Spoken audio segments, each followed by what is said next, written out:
Olá, olá, olá, meu amigo concurseiro, minha amiga concurseira, aqui é o professor Nelson França e vamos para mais uma questãozinha rumo à aprovação nessa jornada fantástica que é o concurso público, né? Focando aqui para o TRT de Minas Gerais.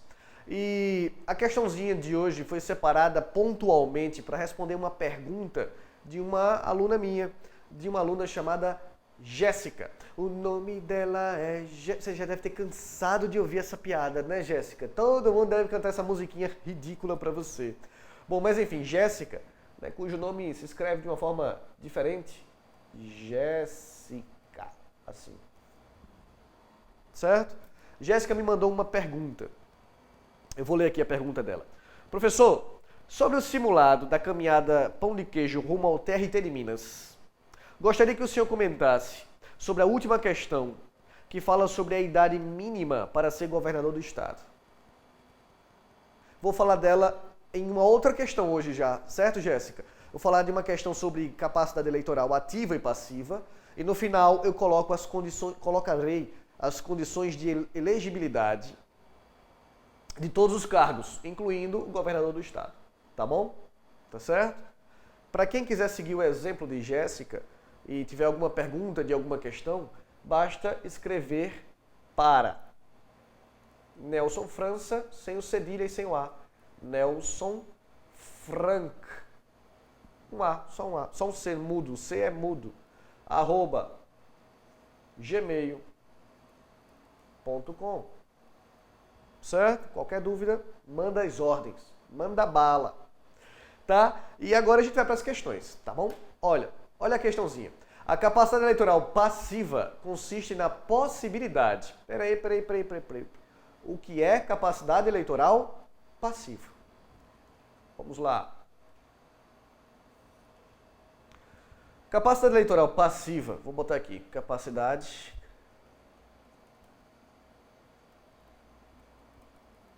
Opa, errei aqui, só um segundinho. Capacidade eleitoral. Ela pode ser dividida em ativa e em passiva. Capacidade eleitoral ativa é a tua aptidão para votar.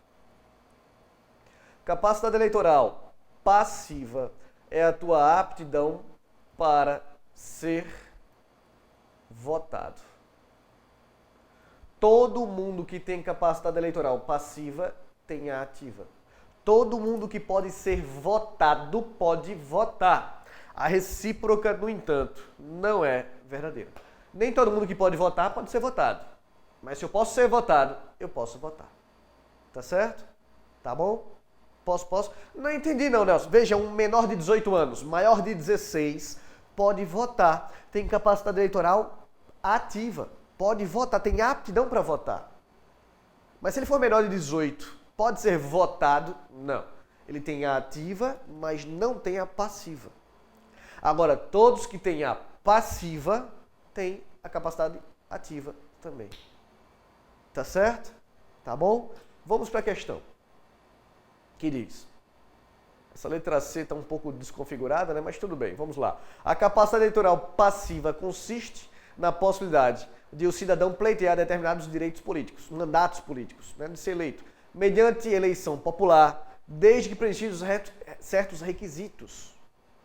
Conceitua-se em alistamento eleitoral, direito de voto, capacidade eleitoral passiva, o direito de votar? Não, essa é ativa.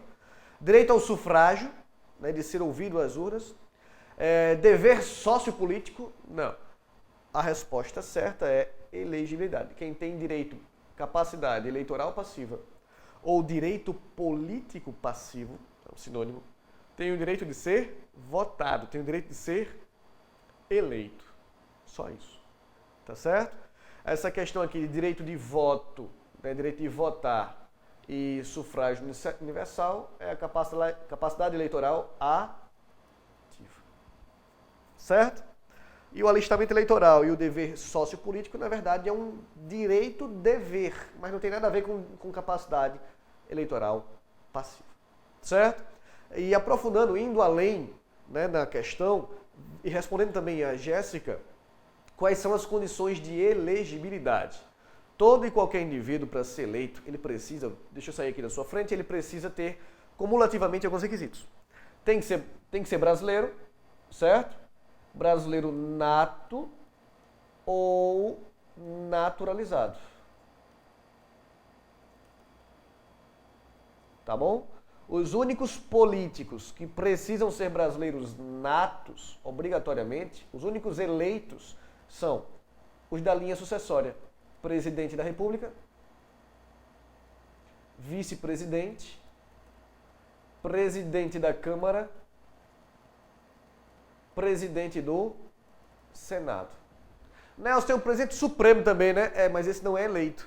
Nelson tem ministro da Defesa, não é? Mas esse não é eleito. Estou falando de condições de elegibilidade. Os outros cargos, por exemplo, deputado. Deputado tem que ser nato, Nelson? Não. Pode ser nato ou naturalizado. Presidente da Câmara é que tem que ser nato. Senador. Senador pode ser nato, Nelson? Pode. Pode ser naturalizado? Pode. Pode ser naturalizado? Pode. Presidente do Senado é que tem que ser nato. Tá certo? Tá bom? Posso? Vamos lá. Tem que estar em pleno gozo dos direitos políticos, né? Seus direitos não podem estar suspensos. Tem que ter alistamento eleitoral e domicílio eleitoral na circunscrição. Como assim, Nelson? Meu alistamento eleitoral está numa cidadezinha chamada Vicência. Vicência, lá no interior de Pernambuco. Opa! Então, meu domicílio eleitoral não é onde eu moro, não é onde eu vivo, mas onde eu voto. Eu tenho que votar em Vicência. Tem que ter filiação partidária e a idade mínima. Aí, essa idade mínima, meus amores, enquanto eu falo aqui, enquanto eu escrevo aqui, há um projeto de lei que já foi aprovado na Câmara, mas que ainda está pendente de segundo turno. Projeto de lei não, desculpe. Projeto de emenda constitucional. Já aprovado na Câmara em primeiro turno, mas ainda vai para um segundo turno na Câmara, depois vai para um primeiro turno no Senado, segundo turno no Senado. Vai demorar. Vai demorar. Mas há um projeto para mudar essas idades, certo? Essas condições de elegibilidade. Por hora, para a prova, é isso que está aqui atrás que vale. Quais são as idades mínimas? Vamos lá. Tem que ter 35 anos de idade para presidente, vice-presidente e senador. 30 anos de idade para, olha aqui, Jéssica, governador e vice. 21 anos de idade para a maioria, deputados federais, estaduais, distritais, prefeito, vice e juiz de paz. E apenas 18 aninhos para vereador. Eu vou botar de novo aqui, isso aqui está no artigo 14, parágrafo 3º. Tá? Presidente da República, vice-presidente e senador, a idade mínima, senador, a idade mínima é de 35 anos. Governador e vice, 30 anos. Prefeito, vice-prefeito, deputado federal, estadual, distrital e ainda juiz de paz,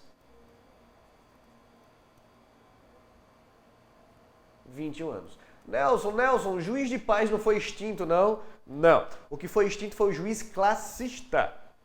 O juiz de paz ainda existe, é aquele cara que faz os casamentos.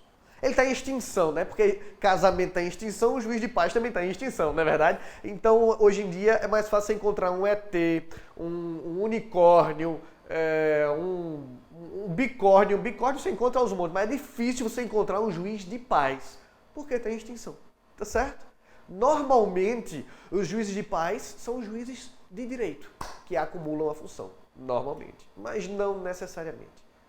Tá certo?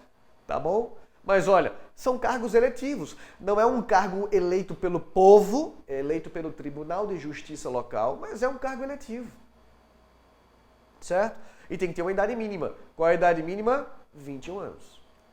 Tá? E ainda tem mais um cargo eletivo aqui que eu já ia esquecendo, que é o de vereador. Qual a idade mínima para ser vereador? 18 anos. Tá certo, meus amores? Ok? Posso? Bem, nesse aspecto, então, a questãozinha ficava bem aquém, né? A questãozinha fica bem aquém. Só trata do conceito de legitimidade, capacidade eleitoral passiva. Mas aproveitei para responder a pergunta de Jéssica e eu espero que tenha sido satisfatório. Fico por aqui. Qualquer dúvida, você tem o meu e-mail, é só você me escrever. Tá bom? Jéssica, um beijo no coração. A gente se vê no próximo vídeo. Tchau, tchau.